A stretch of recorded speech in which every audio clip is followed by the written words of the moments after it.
Hello guys, nandito na naman po ako para sa panibagong usapin. So sa video na to guys, pag-uusapan natin yung mga trending na stock at saka yung mga bago kong nilagay. Yung kaka-screen ko lang din kanina yung mga possible din umakyat mamaya or mga susunod na araw no, ngayong week na to. Tingnan natin. So baka pwede tayong makapag-position na after example, after ni dito. So medyo lilo muna. Alat muna tayo ng ibang stock. Mga ganun bang style muna. So at least hindi tayo nawawalan ng mga possible na stock na umakyat no. So ayan guys, so before I start guys, please don't forget to click position notifications PH. Lalo kung bago ka sa aking channel kung bago ka sa stock market, ito guys, check nyo lang itong playlist ko na buy signal lesson. So itong buy signal lesson guys, nasa description yan sa baba. So check nyo lang yan dyan. So dinidiscuss ko dito guys yung uptrend, sideways, downtrend. Ito yung mga diskarte o strategy sa paano mag-buy na buy entry, no? Tsaka sell entry, sell signal, at tsaka yung cut loss natin, paano tayo mag-cut loss, at tsaka yung paano tayo mag-manage ng risk natin, no? Tapos na yung ibang mga lesson, check nyo lang din dito sa baba, nasa baba din ng description ng guys. Tapos panoorin nyo guys yung mga yung my earnings or loss. So para may matutunan kayo doon na ano mga strategy yung in-apply ko. So itong my earnings guys or loss stock market, nasa baba ang description dyan guys, check nyo na lang. So may makikita ka dyan kung paano yung mga diskarte guys, no? So ayan nga, ito rin guys, huwag nyo kalimutan i-like yung page natin sa Facebook page. Pwede kayong mag-message dito guys. So kung about stock, no, pwede kayong magpa-insight. So makikita nyo yun dito guys, ito sa Facebook ko. Naka ano agad dyan, ito Facebook page, Facebook account Ilsen Daet. So click nyo na lang yan, naka-diretso na mismo agad yan, no? So simulan natin guys sa sa gold future, so positive. So ina-expect natin na yung minings natin is umakyat din. Yung Dow Jones natin pula red ng 0.48 no. So I hope na yung stock market natin mamaya yung PSE is green na, so medyo maka-recover na unti. So simulan natin dito guys sa ESEN. So ESEN, but nilagay ko to guys kasi nga may nakita taga ako dito na possible na to. So, kung mapapansin nyo to, kapag dumarating siya sa mga overbought period, tumataas siya. Ayan guys, no? Tsaka ito. So, ito malapit na siya mag-overbought, so baka naman tumaas. So, more on position na lang talaga to. Foreign may pumasok, so number of trades niya. So, normal to guys, kasi nga, yung dito nga, tumataas, at saka yung ibang stock na telco, no? So, RSI niya, yan, maganda pa rin, 64. So, buy signal tayo dito kay guys, kay ASEN. So kita nyo naman yung pattern, no? So nag-drop siya simula nung peak niya, nag-drop siya dito lang sa support niya. So hindi na siya umabot dito sa dito sa part na sa 2.88 o yung 0.0382 niya. So kadalasan kasi kapag nire-retest ito from 0.5, ito pinaka solid, no? Pero kita mo sinalunan siya ng support niya. So ito guys is buy signal lesson. So kung makikita mo, ito yung 52-week high. So ito yung pinaka-resistant. So napakalapit lang yan from 3.18 hanggang 3.3. So 3.81% lang yan. Tapos panibago naman all-time high gagawa. Ayan guys, no. So buy signal tayo dyan kay ESEN. So next natin guys, huwag nyo kalimutan thumbs up natin guys, no. Maraming salamat. CHP. So CHP, ito si CHP, gumanda to kanina kahapon Tinitingnan ko din to kahapon So ayan, foreign. So tuloy-tuloy pa rin yung pasok ng foreign guys. Tapos yung number of trades niya tumaas na rin. So ayan, kahit yung MACD niya wala pang sign of reversal pero may momentum. Kita mo naman tong guys, yung RSI niya, 'di ba nag-bounce na siya dito sa 50, tapos ito ngayon nasa na siya 57. So ayan guys, no. So maganda ang momentum ni CHP. So dahil sa ganyang momentum guys, possible naman talaga bago siya dumating sa overbought. Sa tingin ko naman kaya nang basagin yung 1.57 kasi that time hindi ko nakikitang mababasag niya yung 1.57 kasi nasa overbought signal siya. So alam naman natin yung mga traders kapag nakakita ng ganyan na overbought, medyo kinakabahan na rin pumasok kasi baka maipit. So ito, maganda yung maganda yung RSI niya nasa 57. Kumaga itong part na to, ito dapat yung mga level na dito ka na bumibili. So ayan guys, so kita mo naman yung buy signal namin tayo kasi yung EMA 10 natin nasa baba na rin ng closing ng candle. Ayan guys, no. So mas maganda kung position ka lang paunti-unti lang muna. Ayan, pero hindi pa rin natin inaalis na possible pa rin i-retest yung 1.4, no? So, ngayon, sa nakikita ko, pag natapos yung telco natin na mga bullish ng telco, so possible maghahanapan yung ibang traders ng position. So, ang mas maganda, bumalik ulit siya dito sa 1.5, no? So, ayan ang hinihintay. Kasi nga, kung ito naman titingnan mo sa midterm, sa mga intermediate term, so EMA 21, sinalo na rin siya. So, nakabalik siya, no? So, ayan nga. So, maganda pa rin, just in case kung sakali may position ka dito sa mga 1.5, habang kapag nire-retest yung 1.4, ayan, medyo ano ka na, medyo dagdag ka na para just in case mabasag yung 1.5, pwede ka at mabasag na yan, may magandang volume. Kailangan guys, may magandang volume pagbasag yan na 1.5 para maganda yung break niya dito sa resistant niya. Ayan guys, no? So, ayan pa rin, check nyo pa rin sa ATR kung nagbebenta. Siyempre, yun ang malakas na catalyst dyan, no? So, ayan. So, wala pa naman report dito sa sa newsfeed ni Investa. So, ayan lang guys, no? So, dito tayo kay dito. Next natin. So, huwag niyo kalimutan guys yung thumbs up natin guys, no? Ayan guys, thumbs up natin guys. So, tingnan mo natin yung mga mga possible dito sa baba. So, sa ano na, pero foreign, ayan, may pumasok. So, number of trades niya, alam naman natin mataas. MACD at saka RSI. Ang RSI nito guys, masyado na mataas guys, no? Overbought na. So, kaso nga lang, ang pinaka-resistant niya is 93. Pagdating sa RSI guys, no, 93. So, makikita naman natin yan sa previous. Check natin ito guys, no, 93. No, yan, pinaka, ano niyan is 93 guys. So, balik na tayo guys. So, dito pag-uusapan natin guys yung para planuin na natin guys kung ano mga dapat gawin sa discussion natin dito sa price movement. So, alam naman natin yung volume. Alam mo ang pinakaganda, yung pinaka gustong-gusto ko dyan, sinobrahan niya pa yung volume. Akala ko nga yung volume nitong 111 million. So, hindi aabutin. So, nilagpasan niya pa. So, ang ganda. Umabot pa siya ng 143. So, ayan guys. So, ngayon pag-uusapan natin guys, ang iniisip ko nito, example lang mag-opening tayo ng simula dito sa low, mag-opening tayo ng 5.2. Sabihin natin 5.2 guys. Possible kasi yung 5.2 na opening eh. Yan, possible kasi yan. Ngayon, just in case, sa 5.2 na yan guys, ito na yung paplanuhin natin. Okay lang sana kung tumaas na to. So what if, inisip natin, what if hindi matuloy pagdating ng 5.2, hindi matuloy sa 5.3 or mabasag tong 5.6 na resistant. 5.6 guys yung resistant natin, no? Example lang, dyan lang sa 5.2, 5.3. So, anong possible na salo mo? Ito ang possible na salo sa 4.57. 4.57 or dito sa 4.7, pwede rin. Basta between lang guys, yan nasa range lang na ng 4.4 hanggang 4.7. Diyan sa range na yan ang abang. Pero dito base sa pivot retracement 4.57. So ayan. Halos gitna lang din talaga siya ng 4.70 at saka 4.4, no. So ngayon kung itataas natin, sabihin natin tumaas siya ng 5.3. So tinitingnan na natin yung laro kung paano. So 4.65 ang possible na mga laro. Kasi ito solid na rin tong itong 0.382 ng pivot retracement, itong level na itong 4.24. Solid na yan guys. Lalo-lalo itong 4.20 na yan, solid yan. Makikita ko solid yan.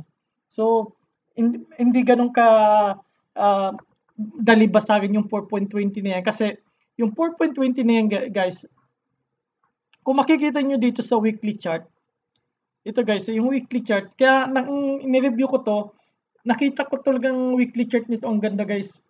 Kasi basag niya yung pinaka mahaba niya ng downtrend. Ayan guys, oh. Ayan, oh. Basag niya na yung pinaka mahaba niyang downtrend. Saktong-sakto dito sa 4.20 kaya umangat to. Kita mo yan, overall niya overall trend niya yan guys. No. So kita mo yung pinaka niya, all-time high niya dito is 8.62. Nabasag niya na to, na downtrend na to. So ang ini-expect natin yan, dahil nabasag yung downtrend na yan, possible yan mag-sideway na dito. Hindi ko kung umakyat man siya mamaya, mabasag yung 5.6, maganda. Pero ini-expect ko pa rin na magsa-sideways na to, magkakaroon ng correction. maganda sana magkaroon nito correction muna sideways, no? Yung tinatawag natin time. Kasi kung price correction, possible 4.65 or between, basta range lang ng 4.4 hanggang 4.7 ang ibabagsak niya. Kasi kung ilalagay natin sa 4.5 na lang guys, lagay natin sa 4.5, 4.46 nalagay. Ilagay tapos dito sa 5.3. Tapos ito. Tapos ito. 4.5. Ayan. So, 17% ang possible yung ibaba. I-maximum muna ng 20% na bumaba. So, pinaplano na natin guys kung ano mga dapat gawin. So, ayan. So, kung tumuloy, di maganda. 5.6 yung, 5.6 yung resistance. From from opening, yung 5 pesos, sabihin natin, from 4.9, magkano aakyat? Tingnan natin guys, 4.9 hanggang 5.6. So, 12%. So, medyo possible din kasi resistant ngayon. Kapag hindi, kalahati lang yan. Kalahati lang yan ng sabihin natin 6% lang. Kung dito sa 5.3, sabihin natin, mag-lose lang 5.3. So, 6.19% mo. So, ayan yung mga, so, ayan yung mga possible natin laro dito kay dito. So, inaanda na natin yung sarili natin. So, kapag mag-entry ka dito, dapat talaga, actually, hindi talaga suggestion talaga yung mag-entry ka pa kapag wala kang average na maganda. Kung may average ka dito na maganda, below 4 pesos, ayan, pwede ka pa mag-add. No, just in case. Kasi, hindi naman nahagipin agad yung 4 pesos, hindi ko na, medyo, kapag napasag yung 4.20, possible yung 4 pesos hagipin pa yan. Pwede pang mag-bounce pa dyan. Pero kapag hindi na umabot sa 4.2, ayan, malabo nang balikan yung 4 pesos na support level, no? So, ayan guys. So, hanggat maaari, kung sakali may mga ka dito sa baba, may mga average ka. So, kapag nag-pull back, add ka na lang ulit, average ka na. Dapat kasi noon, bago tumaas to, nung nabasag yung 4.2 mismo, o yung 4 pesos, kapag nandito ka sa baba, nag-add ka na para wag mong isipin yung percentage na gain na 100%, 120%. Ang isipin mo yung kikitain mo. Kasi kung nandito ka sa 2.2 at mag-average ka ng 2.5, hindi naman tumahagip na 2.5 eh. Hindi na tumahagip. Kahit itong 3 pesos, hindi na siya babalik ng 3 pesos. Yun ang tinitingnan ko kasi ganun ako mag-discarte guys kapag bumibili ako ng isang stock. So, more on value ako, hindi ako sa percentage ng gain. No? So, kahit mag-gain ako ng 10%, pero kung kumita naman ako ng 100,000, okay yun. Kaysa naman magkaroon ako 100% na ang gain ko lang is 10,000 o 20,000, eh doon ako sa 100,000 kahit 10% lang yung gain. Ayun guys, no? So, ayun guys. So, risk management lang tayo guys lagi, no? So, DNL. Sinama ko na to guys si DNL. Huwag niyong kalimutan thumbs up natin, na. So, dun sa dito guys, diniscuss ko nung nakaraan yung video sa long term, no? So, short trend lang tayo. Laro ngayon muna. So, ayan. DNL, sinama ko to guys kasi nga, may nag-requested doon. Bakit, sige mo, nag-sign up reversal na. Kasi nga guys, normal to guys, bigyan bulusok yung RSI 51. Normal to guys kasi nga nagkaroon ng dividendo. So take profits agad sila. So may dividendo na sila. So kaya biglang babayan, no. Tapos lipatan pa kay dito yan yung mga traders diyan. Ayan guys, no. So mga ganyan iwasan mo muna. So just in case kung may volume ka dito o may average ka, pwede mo nang i-sell kasi nga yung EMA 5 at saka EMA 10 natin sell signal na. Pero yung EMA 21, yung, wait a moment, EMA 21, yung intermediate term, hindi pa siya sell signal. Yung naniniwala ka sa mga 6 months, hindi pa siya sell signal. Ayan guys, no? So next tayo. So si green, ito tumaas na rin to si green eh. So ilang beses ko nadi-discuss to, sana nakabili ka sa 2.15, no? Ano guys, so ayan guys. Foreign, ayan, may pumasok 1.5. MACD natin, ayan. So, malapit na mag-sign of reversal, no? So, RSI natin, ayan. So, 65. So, buy above 2.15 to. Kapag nag-close below 2.15, abang ka sa 2.10 or 2 pesos. Yun lang, guys, no? So, ang hinihintay lang natin dito, kasi ang nito, ang 52-week high nito is ito guys, 2.58 pala guys, 2.58 yung pinaka 52-week high nito. So, ang hinihintay lang natin diyan yung 2.58 pabasag diyan para magkagawa siya. Kasi malayo guys Kita mo guys, kapag just in case dito ka bumili around 2.15, ang target nitong next TP mo is 2.55. So 18% yan guys, masyado mataas. Kaya maganda pumesto dito. Tsaka yung check nyo lang din yung halos pares lang yung news nila guys kay Isen kasi maganda hindi ko lang ma-sure guys check nyo lang guys kung magkaroon sila halos sila sa isang project kasi si Isen nakatutok sa solar, ito may project tong malaki din, no? So check nyo yung fundamental nito, maganda yung nito, lalo yung sa Australia kasi meron siyang sa Australia guys, no? Check nyo lang guys yung fundamental nito. So sa akin lang is more on technical lang talaga ako guys, no? So fundamental, tinitingnan ko lang kung anong news, tapos kapag nakikita ko yung stock is time to buy, nagbabay talaga ako. So, yung pa rin guys, above 2.15 pwede ka bumili. Tapos kapag nag-close below 2.15, ayan, handa mo yung cut loss level mo. Ayan, kung satisfied ka na sa earnings mo, pwede ka na mag-tranche, no? Kasi kung may average ka dito, ayan, maganda, hold mo lang. Yung guys, no? Check, next tayo guys, no? Ganda kasi ng volume nito, laki. So, 16 million. So, next natin, MBT. So, sana na yung mga na-discuss ko nung ilang araw na to guys mga nung nung sa breakout na sinasabi ko, na-discuss ko sa breakout ko na diniscuss. No, so sana nakasabay kayo dito sa breakout. So, 172 million, MACD, bullish, RSI. Yung RSI nito, overbought na rin to guys Ayan, overbought na rin to. Nasa 71. So, ang dahil nga overbought to, so ang tinitingnan lang natin, mabasag lang tong itong 40 pesos. Ayun ang maganda guys. So, wag mong isipin na yung wag mo nang isipin yung RSI kapag napasag yung 40 pesos. So, mga around lang yan So, mga 2 o 3%. Kasi nga, kung tinitingnan kasi natin dito guys, yung volume, kita mo naman yung volume ang taas. So, ito yung discussion ko, sabi ko, by breakout dito. So, sana nakasabay kayo dito, no? Sa pag-breakout nito. Ayan. Ayan guys, so significant talaga yung volume, kita mo naman guys, no? So, mayroon na kayong earnings na dito sa volume sa 36.36 to 36.36 Dadada ko to Yan, tapos mayroon na kayong mga 6.53%. Ayun guys, congratulations guys, no? So, hold lang kapag meron ka niya. Ngayon, kapag gustong sumabay, abangan mo lang yung 4 pesos. So, kaya, dahil 3 white soldier naman to, ayun, 3 white soldier, yung bullish yan. Pwede ka mag-buy dyan, mga 5%. Tapos kapag nabasag yung 40 pesos, additional 5% ka na lang ulit. So, may na maghabol kasi ng isang stock kapag nakalipad na. Tulad niya, nakalipad na to sa MBT. So, mahirap na rin abulin kung wala kang position na maganda. Next natin si Meg. Ayan guys, no? Next natin si Meg. So, mahirap kasi maghabol ng isang stock guys, no? So, ayan guys. Si Meg, walang buy signal. MACD natin, wala pa ng reversal. Pero yung RSI natin, check natin. So, 48 na. So, para sa akin guys, ito si Meg kasi buy signal na rin to. Kasi kita mo naman, buy in support nga to ilang beses ko na sinabi to, buy in near support to. So, ayan, sana nakapasok ka na dito. So, still buy pa rin. Ayan. So, ganda na ng candle niya, hindi na nagdo-doji. So, ayan, ina-expect natin na susunod, baka mamaya, isang ganito ulit para maganda. So, dandahan lang din ang kilos niya na halos sideways movement lang muna to guys Ang pinakamaganda dito, mahintay natin yung breakout nitong resistant na yan. So, yan ang inaabangan natin dyan. Additional entry ulit yan guys, no?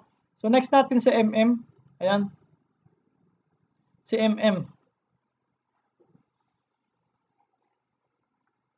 Ito, hindi natin ina-expect to si MM na umakyat dahil nga si dito is umahataw ng umahataw. So, kita mo naman yung foreign, may lumabas na unti, 435,000. MACD nito. So, ayan, dumikit na, naghalikan na naman ulit, no? So, pero tingnan natin, dahil may momentum to, above zero naman, RSI nito is 53, may momentum. So, I'll suggest guys, buy below 3.10 to. Buy below 3.10. Ngayon, kapag mabasag yung 3 pesos, 2.85 o 2.8 abangan mo. Yan ang mga buy mo dyan, no? So more on bodega lang muna 'to kasi dito nakikita ko dito mayro'n pang naipit dito mga ilan 'to? So 24 so mga ano na lang 'to, possible ang naipit dito mga 50 million o mga 60 million. Kasi umabot pa yung compute ko dito 70 million eh. So ito 24 sabihin assume na lang natin sa 70 million may naipit pa mga 50 million. So ayan guys 'no, kailangan mabawasan muna yung mga naipit para kapag umakyat hindi sell ng sell, 'yan. So ayan guys, ito na si Now. So si Now alam naman natin 'to bullish 'to na ano stock. So itong mapapayo ko lang dito guys, kita niyo guys nauntog na dito sa 5.5 sa 0.5 sa 3.32. So kadalasan ng ganito guys, bounce lang 'to guys bounce lang yung laro dito. Kita mo yung bounce kung sinasabi ko dun sa kung just in case na dumating sa 2.8 yung buy signal nga sana natin, kaso nga lang hanggang 2.85 lang siya. No, from 2.85 or 2.86 umakyat na siya ng 16% kung isasagad natin mga 17%, no. So bounce play na to. So ano yung expect natin sa bounce play? Magsa-sideway ng unti tapos baka i-retest tong 3.09 o yung 3.10. Possible i-retest ulit yung 3.10. No, dahil nga bounce play lang 'to eh. Pagkagaling lang dun sa pagbagsak, so kailangan magba-bounce muna 'yan. Ta's consolidation or puwedeng bumalik ulit sa baba, i-retest yung 2.85. So ayun ang abangan mo, yung mga 3.10, pero kung just in case naman, actually mahirap na yung laruin na 'to kapag nag-bounce na, mahirap na laruin yan kapag walang catalyst guys. Mas maganda maghanap na lang din kayo ng ibang stocks. Ayan guys, so next natin BPI. Si BPI guys gumaganda na rin 'to guys, sumunod parang sumunod kay ano 'to kay MBT, ayan. So ayan guys, wala pa yung pumasok MACD niya. Yung number of trades nito mataas na rin, yung MACD niya ayun guys, sign of reversal na rin 'to guys, yung MACD. So RSI niya ayan 49, so tinitingnan ko dito isa pa itong level na 'to ayan Yan guys, yan So basag niya yung downtrend yung minor downtrend niya. Check natin yung chart. Ayan guys, so nakalabas siya doon sa breakout niya. Mayroon pa siyang volume na maganda. Ayan, so buy signal na rin to si si BPI, sorry. Ngayon ang just in case, near support pa. Ito mga maganda guys, yung dapat inaabangan mo, hinahanap mo. Doji pa dun sa support level tapos sinabayan pa ng isang confirmation na candle. So bullish to. Ayan guys, no. Next tayo. So buy signal pa rin to si BPI. So maganda 'yan, hold mo lang muna hanggang mabasag yung 67.31 tapos add ka na lang. So di-discuss pa rin naman natin yung susunod guys, no. So ito si BRN. Next natin si BRN guys. So buy signal lang ito guys. Check natin yung PORE, walang pumasok. Tapos yung number of trades niya tumataas. So wala pang sign of reversal to. Pero kita mo naman yung number of trades niya from 16 naging 48 tapos naging 62. So RSI niya nabasag niya na rin yung downtrend niya. Ayan na. Ayan, 51 na. So may momentum to. So buy signal to guys yan si BRN. Kita mo naman So nabasag niya yung trend down minor or short trend niya. So buy signal nasa ilalim na yung EMA 5 natin at EMA 10 natin guys, no. So ayan, crossover na rin yan ng EMA 5 at saka EMA 10. So nagkaroon to ng cap with handle guys Ayan cap with handle. Tapos ito, so in-expect natin, ang target natin dito kapag nabasag to 0.81, 0.87. So ayan. Kasi nga tingnan natin to. From 0.79 hanggang dito sa 0.81 muna is 2%, masyadong malapit lang yan guys. So ito 0.87 is mayroon pa mga 10% na possible na gain. So basta medyo kapag nabasag itong 0.76 doon ka lang magsisell. Ayan guys, no. Check natin yung next. So buy signal tayo dyan kay BRN. Si Eagle, ito sa mga nag-hold. Ayan, so nag-request yung mga nag-hold, no. So natin yung 6 month nito.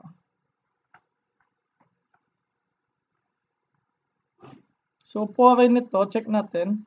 So Foreign may pumasok, MAC din ito. So RSI yung trades natin guys tumataas dito kay kay Eagle. So RSI nito bumaba na 65. So kita mo naman dito guys na-discuss ko to nung nakaraan Ayan Lagyan natin ng pivot retracement So sinalo talaga siya ng pivot retracement. Ayan guys, sinalo siya sa 13.65 sa yung first support niya. Ito yung first support ng pivot retracement. So ayan. So hangga't hindi nababasag yung 13.65, hold lang. Pero kapag nabasag yan, sell ka na agad. So mas maganda, mas malapit dito sa 13.65, yun ang buy mo. Kasi ang next resistance kasi itong 14.79. Tapos niyan, kapag nabasag yan, 15 itong resistance na sa malakas na resistance na 15 pesos. Ayan guys, Check nyo lang yung mga nito guys, mga ponda nito, fundamental. So GFC, request to.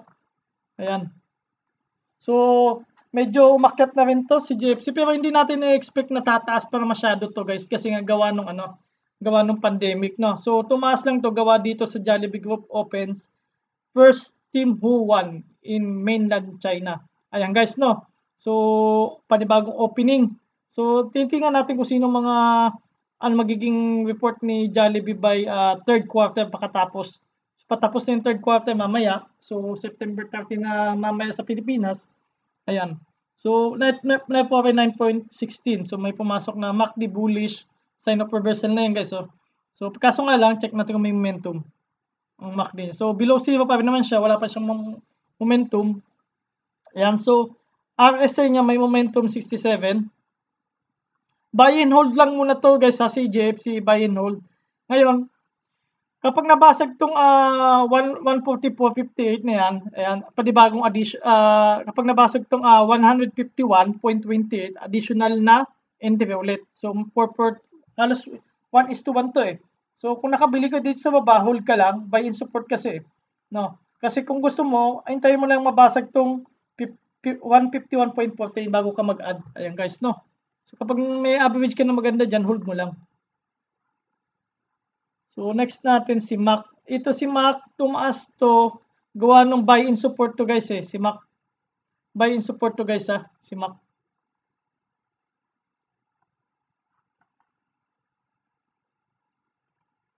So, check natin kung may pumasok na foreign. So, ayan, negative 640. Check natin yung number. Yung number of trades yung tumataas guys So, ayan, from ito. So, 253 naging 295, 526. So, gumaganda yung trades niya. So, ayan. So, kaso nga lang yung MACD niya, walang momentum, wala pang sign of reversal. So, alam naman natin yung airlines, check nyo lang, wala pa masyadong biyahe. May biyahe na sila, kaso nga lang, hindi pa ganung full operation. So, ayan. So, buy in support pa rin to sa 4.7. So, near 4.7, buy ka pa rin. Pero kapag nabasag tong 4.6, sell ka na. So, same insight pa rin tulad ng nakaraan. Ayan guys, So, medyo matagal-tagal pa yun si Mac dahil ng gawa nung COVID. Ito guys, si MFC, so hindi ko siya nasabay talaga ng Sabado, pero gustong-gusto ko talaga sabay ito ng Sabado, tumaas na ngayon. Actually, gusto ko din pasukan ito ng Sabado nung Monday Kaso nga lang busy si dito So check natin to, foreign may pumasok, ayan. So wala pang sign of reversal yung MACD natin pero may momentum above zero naman siya. Tapos ito, ayan, 56. Ang tingnan natin to guys. Tama ba to? Ayan. Check natin to. Ayan.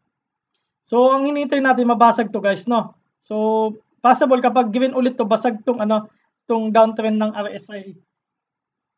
So ayan, so ito talagang tinitingnan ko kasi buy in support kasi to guys So congratulations sa mga nakabili nito. So pwede pa naman din kasi ang next ang target dito yung 0.2507 saglit lang din yan. Kasi ilang percent lang yan Wala pang 3.16% lang yan. So ito ang ang target muna for the meantime 11.24%. So meron ka pang 11.24% umakyat na siya ng 5.65. So ito sana itong tinitingnan ko din, kita mo may volume. Yung dalawang green na to So 20 million at saka ito 40 million times 2. Yung volume. So congratulations sa mga nakasakay nito kay MFC. Ayan guys Check natin next. Ito pa si SPC. So, congratulations sa mga sumubay dito kay SPC. So, na-discuss ko rin to nung Friday. So, ayan. So, MACD nito, bullish, RSI nito, bullish na bullish 65, no? Pero uptrend to, guys. So, bakit ko sinama talaga to, guys, So, ito nga, di ba, niretest nyo yung 9.5. So, congratulations sa mga kumuha ulit nito. Kasi ito, guys, yung 52-week high niya, 10.30. Kapag nabasag tong 10.30, gagawa ulit siya ng panibagong resistance. So, ayan, guys, no? So, kung may average ka maganda dito sa around 9 dito below 9.5, hold mo lang. Kasi possible i-retest itong 9.30. Tapos kapag na-retest yan at nagkaroon ng solid candle na grid at saka may volume na maganda, at least yung mga ganitong candle ba paakyat na yan, guys, no? So magkaroon dyan above average, pagbasag sa 9.30 10.30, ayan. So may magandang future, no?